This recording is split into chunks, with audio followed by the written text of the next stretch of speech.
बात पुराने समय की है।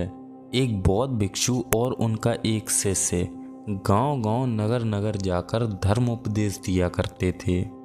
एक बार वे एक गांव से धर्म उपदेश देकर लौटने ही वाले थे कि अचानक से बारिश शुरू हो गई। उन्होंने काफी देर तक प्रतीक्षा की, परंतु बारिश है जो रुकने का नाम ही नहीं ले रही थी। उन दोनों ने मिलकर निर्णय लिया कि कुछ महीनों तक अब वे इसी गांव में रहेंगे। उन्होंने गांव के बाहर एक कुटिया बनाई और वहीं रहने लगे। गांव के लोगों को भी उनके मुंह से बुद्ध की शिक्षाओं को सुनना काफ़ी अच्छा लगता था। इसीलिए हर रोज गांव के बहुत से लोग उनसे उपदेश सुनने आने लगे। गांव वालों का स्नेह उन दोनों के प्रति बढ़ता ही जा रहा था और सभी गांव वाले मिलकर उनके खाने पीने का इंतजाम भी कर दिया करते थे। कुछ गांव वाले तो उपदेश सुनने के बाद उन्हें कुछ उपहार भी दे दिया करते थे। इस तरह वे बौद्ध भिक्षु और उनका शिष्य काफी दिनों तक उस गांव में ठहरे रहे।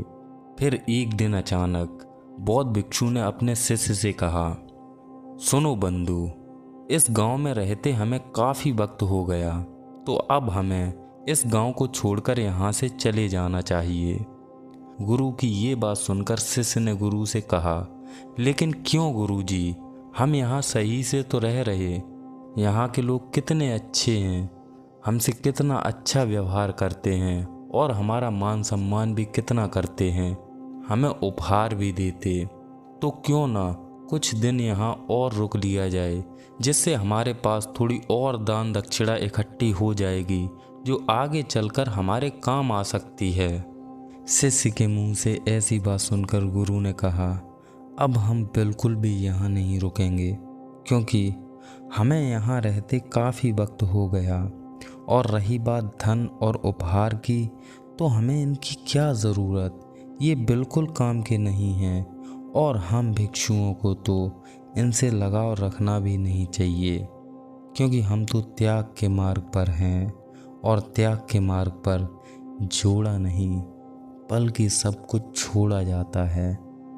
फिर गुरु ने शिष्य की आंखों में देखते हुए कहा, हम यहाँ से आज ही चलेंगे और जो भी दान दक्षिणा हमने आज तक इकट्ठा की वो सब हम यहीं इसी कुटिया में छोड़कर चले जाएंगे।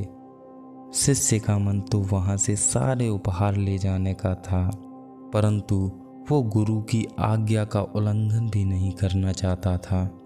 पर फिर भी जाते जाते उसने गुरु को बिना बताए चांदी के कुछ सिक्के अपनी पोटली में रख लिए।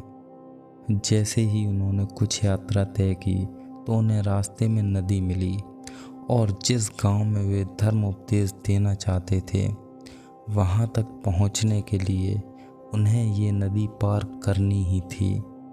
जब नदी के किनारे थोड़ा और आगे बढ़े तो वहाँ एक नाव चालक बैठा हुआ था। उसने दोनों भिक्षुओं को देखते हुए कहा, मैं आप दोनों को नाव पार करा सकता हूँ। वैसे तो मैं लोगों से नदी पार कराने के लिए 2 चांदी के सिक्के लेता हूँ, पर आप दोनों भिक्षु हैं तो आप दोनों को मैं सिर्फ एक सिक्के में ही ये नदी पार करा दूंगा। क्योंकि उन भिक्षु और उनके शिष्य के पास चांदी के सिक्के नहीं थे, तो वे उस नाविक से बिना कुछ बोले नदी के किनारे बैठ जाते हैं। हालांकि शिष्य के पास कुछ चांदी के सिक्के थे, पर गुरु के डर के कारण वो वहीं गुरु के पास बैठ गया और सोचने लगा कि देखते हैं आज गुरु बिना सिक्कों के ये नदी पार कैसे करेंगे। और गुरु ये सोचकर बैठ गए कि हो सकता है ये नाव चालक थोड़ी देर बाद बिना सिक्कों के ही हमें ये नदी पार करा दे।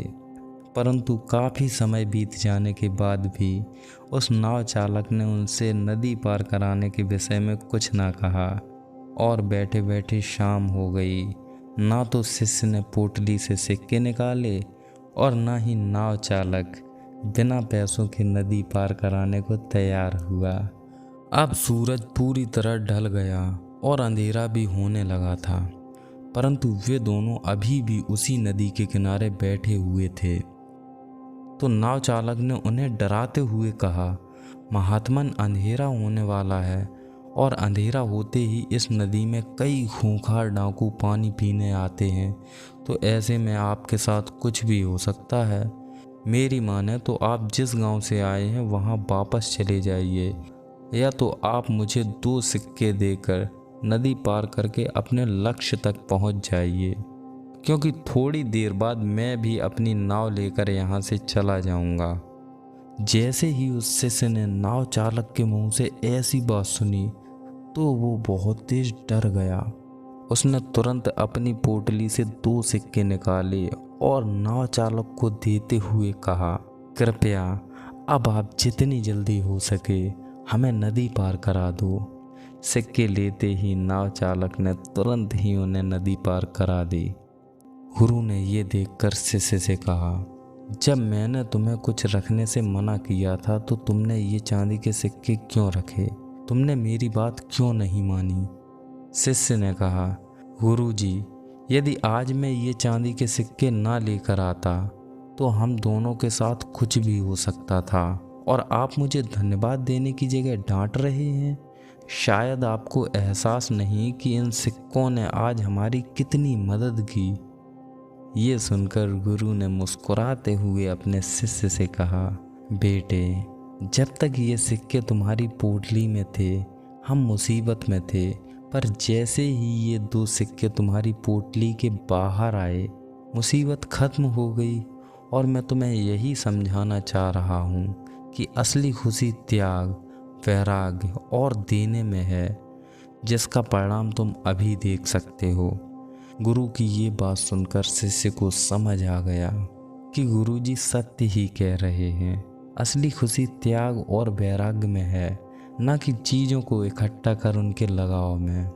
उसके बाद शिष्य ने बाकी के बचे सभी सिक्के गरीबों में बांट दिए और दोनों प्रवचन देने के लिए अपने तयशुदा गांव में पहुंच गए। दोस्तों, हमें इस कहानी से एक अहम शिक्षा मिलती है। सांसारिक वस्तुओं की जगह हमें अपनी आंतरिक खुशी पर ज़्यादा ध्यान देना चाहिए और ज़िंदगी में उतना ही इकट्ठा करना चाहिए जितना एक सुखी जीवन जीने के लिए ज़रूरी है, ना कि दिखावा और ना ही दूसरों के सामने अमीर दिखने के लिए।